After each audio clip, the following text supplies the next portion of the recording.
There's this fine line between something being a conspiracy and people being just completely incompetent and fucking lazy. You have to accept consequences and responsibilities for absolute true freedom. I don't think clan is the right word for a group of chimpanzees.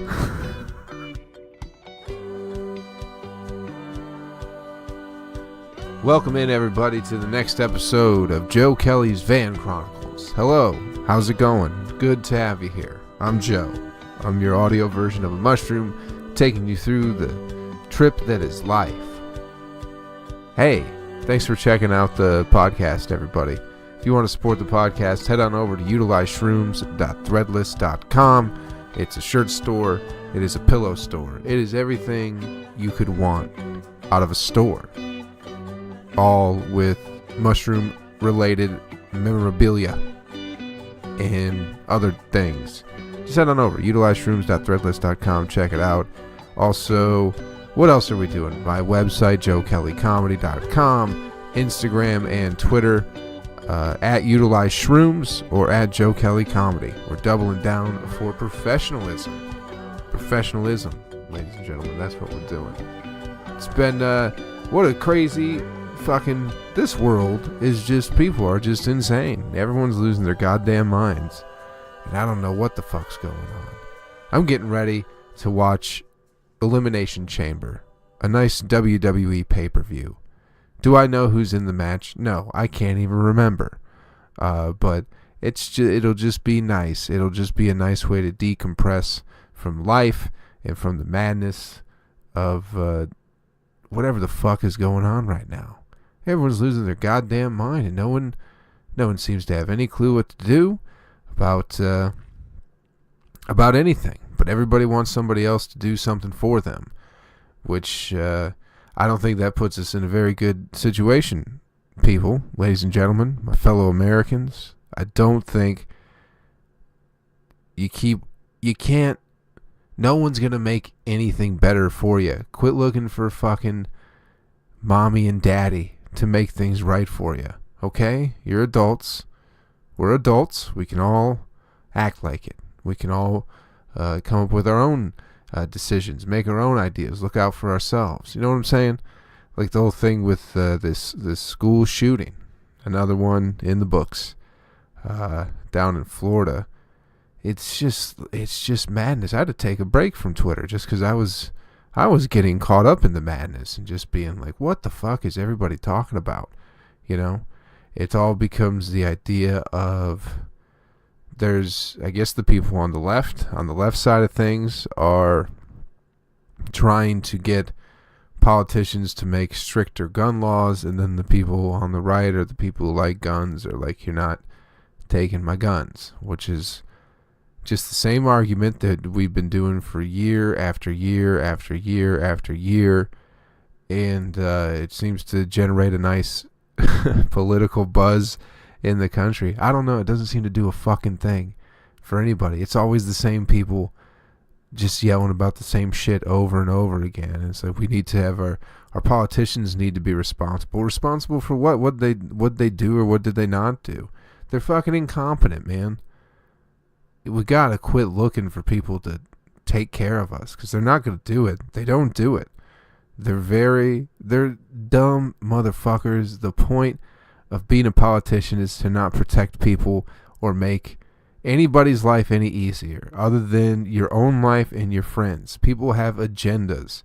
That's how you get elected into any office, is you have your agenda and you make your agenda marketable and presentable to the people, to the masses, to the viewers, and then you shove it down their throats for a fucking year and a half, 2 years, until they show up, you know, at the polls when they're supposed to, and then they vote for you, and then you go on and you continue your agenda. But you have to make them think that their agenda is the same as yours, or yours is the same as theirs, as far as like the person running for office. It's all bullshit and it's no good. And as far as guns, I don't fucking know, man. I got no idea. It doesn't seem like you can just make them go away. We need to have a ban. There was some state where like they raised the age of being able to buy a gun to 21, which I didn't even know. I didn't even know that was a fucking thing. I love it because they're like, if you're gonna have a gun in this country, goddamn it, or in this state, you're gonna be drunk when you do it. Okay, that's the only way. Wouldn't want you to be fucking sober for 3 years before you get a gun. Make sure you can be drunk and have a gun at the same time. It seems silly. I don't know what anybody's doing. Again, what are the AR-15s? I don't know. I got no fucking idea. But I really don't think passing laws is going to do anything. I don't think it ever does. You know, because you're talking about the behavior of people. And laws don't really... Maybe they do have some effect on behavior, but I don't think they do. I think laws have an effect on people's behavior in public. People will change who they are to, I don't know, just to get along, to fit in, you know. It's the same thing with like smoking weed, you know. Smoking weed is still illegal in most states, but still a ton of people smoke weed. They just do it at home, you know. It's like you can't smoke weed out here, but it's like, but we know you still smoke weed. The same thing with like racism. It's like, listen, you can't keep being a racist motherfucker. Not out here anyway, but once you're home, be as racist as you want.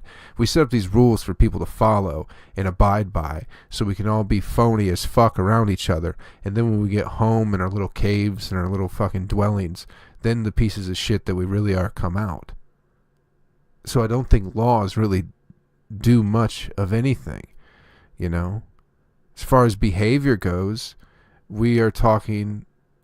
or we, I'm saying we as if it's anybody else. As far as behavior goes, I think when you're a child, I think you have a lot of behavioral inputs kind of in your brain already. You know, people really don't change much over time. Once there's like a personality established in somebody, that's just how they are forever. You know, people really don't change much. You know, that's why like, it's fun kind of taking mushrooms around people who aren't tripping because you can see who they were as a kid. I don't know if that makes any sense, but the person, you can see how they would be as a child, and it's mostly, they're the same. People don't change, but I do think that the fucking environment that you grow up in has a huge, huge impact on your behavior. You know, your environment, your parents. No one ever talks about like parents. No one, you know, this last kid, I guess, was a foster kid or something like that. So the lack of parents, you know, his parents didn't want him. So that might have an effect on somebody growing up all fucked up and shit. The fact that somebody doesn't want you, you know, that's the people love that fucking Will Smith line in Fresh Prince of Bel-Air. When he's talking about his dad and he's getting all riled up with Uncle Phil and he finally breaks down. It's like, why doesn't he want me? You know? Nobody thinks about that in the terms of a fucking school shooter. And I'm not trying to defend this asshole at all. Anytime you go and fucking shoot up a bunch of people, personally, I don't care what anybody does. That's part of freedom, you know?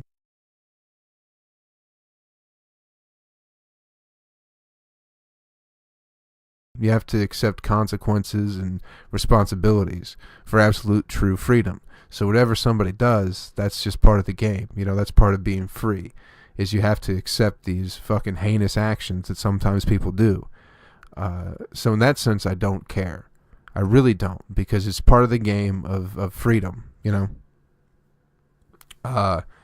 You just don't go shoot up a bunch of fucking people. We have no problem if it's the military, but if it's at a school, we tend to have a bit of a problem with kids getting killed. But as long as it's in the name of the country or something like that, you know, as long as it's those brown kids, we don't tend to care too much about shooting brown kids. Adults shooting brown kids, you know, they signed the paper to go shoot brown kids. But as long as it doesn't happen here in America, we're fine. Same thing with black kids. No one, you never hear anything about, you know, black kids getting shot in like inner cities and all this nonsense. But as soon as it happens, like a white school, everybody freaks out and starts yelling. But I'm not in favor, you know, that's just what people do. We're very violent as human beings still, man. I don't think we're as I don't think we've come as far as we've been tricked to believe, just because we have cars and all these, everyone's got a computer and a laptop and a cell phone, and we have forks, and we don't eat with our hands anymore, and we cover up our private areas, and we spray things on ourselves that mask the scent of truth and honesty, that we're somehow not these fucking just beasts, just stupid beasts, just wandering around pretending to be something we aren't, thinking that we're something better.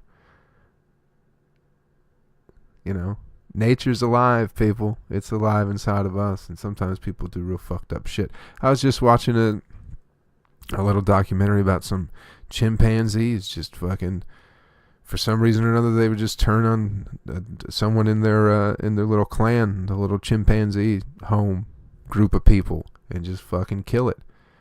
And they were also talking about expanding territory, like taking over, once you fuck enough, as far as chimpanzees, once the chimpanzees fuck enough and they fill up their little area of space, they need a little bit more space. So they slowly start moving over into this other chimpanzee's land, and once they start killing them off, then they have more land to go into and keep fucking, and just keep, until they're the biggest, most dominant chimpanzee clan that there's ever been. I'm pretty sure clan is not the right. It's like dolphins, they travel in pods or something like that. I don't think clan is the right word for a group of chimpanzees. I don't think that's the right word at all. But we can't pretend that as human beings we're not doing that same fucking thing. Expanded territory, all that nonsense, shooting a bunch of kids in schools. I got no idea. I got no fucking clue what to do, other than maybe taking, again, this is always, it's the same fucking reason with me all the time, is taking a look at ourselves. It's never a parent's fault or a teacher's fault. Or even in this case where fucking they notified the FBI and called the police on this kid and already said he was nuts and some bad shit was going to happen, and it was just like, we'll just let it go. See, that's the thing where, like, I love conspiracy theories, but there's a part of me where it just seems like there's this fine line between something being a conspiracy and people being just completely incompetent and fucking lazy, and I never know what to believe. It seems that incompetence is there's some people, for the arguments, are like, as for a conspiracy, it's like no one could ever be this dumb. And the truth is, people are that dumb. So you go, hey, this kid is talking about shooting up the school. And they go, well, let's go tell the authorities. And then you tell the authorities, they go, yeah, we're busy. Like, what the fuck do you do there? I don't know. Got no idea. I think people need family and friends growing up. Like real supportive, honest people in their lives. And I think that could change the landscape of this great nation of people that we have right now. But instead everyone just bitches and moans and pisses his fucking pants anytime something happens. Like, I don't know what the fuck to do, people, but I don't think fucking yelling and screaming, and now we're going to listen to a bunch of kids. Like, these motherfuckers, we just stopped telling them Santa Claus was real fucking 4 years ago, and now all of a sudden they're on political platforms. It's because they're emotional. That's the whole thing, is people love emotion. It's entertainment. That's why it's on TV, man. You ever try to talk to a child? Like a kid? It's fucking irritating. Even talking to like 20-year-olds. It's like, what the fuck are you even talking about? You don't know a damn thing. Like, I get that you have opinions, and you have these strong opinions, but they don't make any fucking sense. It's like everybody's anti-something. Everyone's anti-Trump or anti-capitalism, anti-whatever. Everyone's anti-something, but they're not doing anything. I think more people are pro-bitching than they are anti-anything. I think people like to bitch and piss and moan and go, I'm anti-this. Well, it's like, what are you doing about it then? Well, I'm just raising my voice up and letting my voice be heard. I'm pretty sure that's what bitching is not doing anything and just using your fucking voice. Nobody gives a shit about your squawking. Squawking. Tired of fucking people squawking. Especially in comedy, man. People keep saying, not a whole lot of people, but when you play poker, people are always like, you never remember the big wins, like the good hands, but you always remember the bad beats, you know? And that's that's just where people are at with me right now. I am excited, though. I'm the resident at the Laughing Skull for the month of March. So that feels real cool. I'll be there every weekend, Thursday through Sunday, slinging jokes. And I appreciate it. That's real cool. That's like, seems like a very nice welcoming gift to Atlanta. Like, people are like, all right, we see you working. We see you doing your thing. Come on in. We got space for you. So it's very nice that they have Atlanta and the comedy scene and everything is kind of, you know, giving me a family, giving me a place to be. And I really appreciate that. It's wonderful. It's fantastic. But I did do a show a couple weeks ago, and it's just like, sometimes I just don't know what the fuck people are talking about. And again, this comes like, I think people are just immature, and we're just allowing immature behavior to be accepted as the norm, you know, rather than, you know, because you can't call people out on their bullshit, because then all of a sudden you hate gay people, you know, for no reason, even if they're not gay. They just say some shit to you, and then they fucking, you know, then all of a sudden you hate gay people, and you're transphobic, and you hate women, and you're all this, and you're all that, and you're the most evil thing in the world. But it's just ridiculous. I was doing a show, closing out a show, got to do 20 minutes, and some girl on the lineup came up to me. She's like, ooh, 20 minutes, how'd you get that? Like, it wasn't like a nice, like, what the fuck kind of question is that, you know? How'd you get that? Like, what are you trying to get out? Like, because that's not like a real genuine question, you know? And I felt it. So I said something to her. I was like, I was like, oh, that's very pleasant of you. Something like that. And just kind of walked away. She's like, oh, you think I'm unpleasant? I'm like, kind of, yeah, a little bit right now, you know? Because what kind of question is that? How'd you get 20 minutes? How'd you get 8? Like, what exactly are you saying? I got 20 minutes the same way you got 8 minutes, you know? Someone thought you could do an 8-minute set, so they put you on a show to do 8 minutes.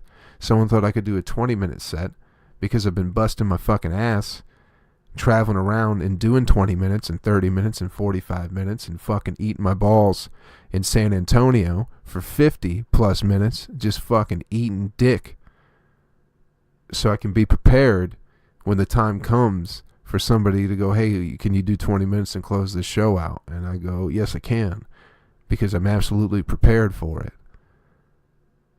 So maybe that's fucking how I got that. And see, part of me is like, maybe I should have just said that. But you don't want to rock the boat. Especially, fucking, you know, we talked about how fucking I hate women and all that shit because I told a fucking girl off. And it was during the middle of a show, and I'm not going to cause a scene, you know. I got 2 people before I'm going up, and you're coming to me with some bullshit. Like, get the fuck out of my face. But it was nice because it's like, all right, here we go. It did give me a little boost, a little fire for the set. It was a good set, man. It was a solid 20. I had a lot of fun out there at Urban Tree Cidery. It's like a brewery, but for ciders, you know? So check that out if you get some time. And if you're in Atlanta, man, in March, I'll be there every weekend. Come on out. Come say hey. It's best of showcases, best of Atlanta, every weekend except for the 3rd weekend when Mark Norman will be in town, which I'm really excited about. Good old Josh Wagner told me about him a couple years ago. And I've been seeing him pop up. He was on the Chip Chipperson podcast a few times, which is real fun. So I'm excited to get to work with Mark Norman. We'll see how that goes. Should be great. Oh, man. Again, as always, I got no answers. I don't know what anybody's doing. But we're here. I feel like I'm getting old, man. I feel like I'm becoming like an old dude. But I've always felt like that, I guess that kind of way, is just looking at people going, what the fuck's everybody doing? Now we got company. Hold on a second. People walking around, coming through here. I'm back in the office building just because it's fucking nice. It's a Sunday. We're recording. There isn't like anybody up here except for the fucking one motherfucker that just walked by. But the fuck was I even talking about? Comedy, not knowing what's going on. Gonna be telling jokes, busting my ass. I don't fucking know, people. No answers. I'm really been back in that gym, trying to hit that gym hard, man. I'm trying to assess and evaluate my behavior. Because who knows my behavior patterns better than me? Yeah. So I've been trying to just get back in the gym, trying to hit that gym hard, and just kind of break up the fucking, just everything, man. Seriously, it's always going to come back to like booze and fucking everything. Everything just feels like junky shit in my life right now, as far as just behavior and shit like that. Like, I went out, what'd I do? On Friday, I went and played pool, and I drank, had some vodka, but I just kept drinking, you know? And I haven't been drinking much lately, just because it's like, I just don't really want to, but it was the night where I was like, I'm going to go play pool, I'm going to have a couple drinks, and it wasn't like, because I was probably good after 2 and 4 games of pool, I was good, but I just kept going and just kept drinking and kept playing more pool and drinking and playing. I didn't really drink like a ton. I would drink like 4 vodka sodas, which isn't a lot. I probably played like 8 games of pool. And this is the thing where it's like, how am I being real hard on myself? Because I haven't played pool in months, and I haven't been drinking hard. I think I had 2 beers on Monday, and that was the only thing I drank last week. So I was like, Friday I'm going to have a few drinks, and it's just like, it feels so bad. I don't know why. It's this guilt. Now that I'm saying it out loud, it makes me feel okay about it. Like, so what, you went out on Friday and you had a little bit of fun, you drank, and Saturday I got invited to a cookout. I didn't drink at the cookout, just smoked some weed and ate a cheeseburger and a bratwurst. And then I felt bad about that. And it's like, when was the last time you had a cheeseburger and a bratwurst off the grill? And it's like, fucking, I can't even remember. So I'm feeling guilty. I'm feeling guilty for enjoying myself, people. I'm like, oh, it's like junky shit. But it's like, nah. Now that I'm saying it and really thinking about it, it's like, dude, you haven't had a burger in a while, let alone a bratwurst. When was the last time you had a fucking bratwurst? Months! And I'm fucking judging myself and going, you're a piece of shit. You gotta starve yourself for the day now because you ate a bratwurst. That's how fucked up my head is. Self-image and fucking just like, ugh. Like, what are you doing? It's really not that bad. I did get way too high on Thursday. So I went to get some weed, and then, dude, I was getting my weed from me. We're taking bong hits. I haven't done bong hits. People, I haven't done bong hits since fucking 2012. It has been quite some time since I ripped a bong. 6 years? 5 years? Something like that. So it just got me real fucked up. And I tried to tell jokes, and I just wasn't feeling it. Fucking ate a dick at an open mic. Who gives a shit? That's not that big of a deal. But it did feel real bad. And then I was like, man, you gotta quit smoking weed. But maybe you just shouldn't take fucking 6 bong hits and then go tell jokes when you haven't done that in who knows how long. I'm glad to just kind of talk this out with you guys. I really appreciate your ears. 'Cause I don't fucking know. People get that way, you know. There's like times where people have real bad habits and they think they're okay, and there's time where people are doing fine, but they just continue to think they're fucking up. That's what we're looking for. And I feel like, I don't know. I feel like the second one. Like, I feel like I'm doing okay most of the time. Like, I've been eating good, been hitting that gym, and then I have one day where it's like, I want to play pool and have a couple drinks, few drinks, whatever it was. And I was like, you're a terrible person. You fucking asshole. You junkie. Look at you. That's how I felt. But now I don't feel so bad. Just talking it out. Because it's like, oh, maybe you're justifying it. But I really haven't been getting drunk. I haven't been getting drunk and haven't been drinking. It's always the same thing on this fucking podcast, isn't it? I haven't been drunk, haven't been drinking, back in the gym, and kids getting shot. And I still have no idea what to do about it, other than just taking care of the kids a little bit more. You know, I do think parents have a bigger influence on the behavior of children than fucking soulless, spineless, suit-wearing, fucking empty, hollow, piece of shit politicians. I really do feel that way. So for whatever that's worth, be a better fucking parent. Thanks for checking out the podcast, everybody. Appreciate your time. As always, it's really, we're trying to get through it together. Just try and make somebody's life a little bit easier. What else are you going to fucking do? We're all on our way out, people. Relax a little bit. Take your time. Whatever. Anyway, JoeKellyComedy.com. Check it out. Again, I'll be at the Laughing Skull in Atlanta through the month of March. Come see me Thursday through Sunday every weekend. Twitter and Instagram at Utilize Shrooms or at Joe Kelly Comedy, and utilizeshrooms.threadless.com. Check that out if you want to support what I'm doing. I'm going to try and set up for another tour in the fall. I think I'm looking at September. Doing something maybe like the Northeast, like Washington, D.C., Baltimore, Philly, getting back up to Michigan. I'm going to get something planned out. But yeah, look for that in the fall. I'll keep you guys updated. Thanks for checking out the podcast, everybody. I really do appreciate your time. As always, take care of yourself and take care of somebody else. Later.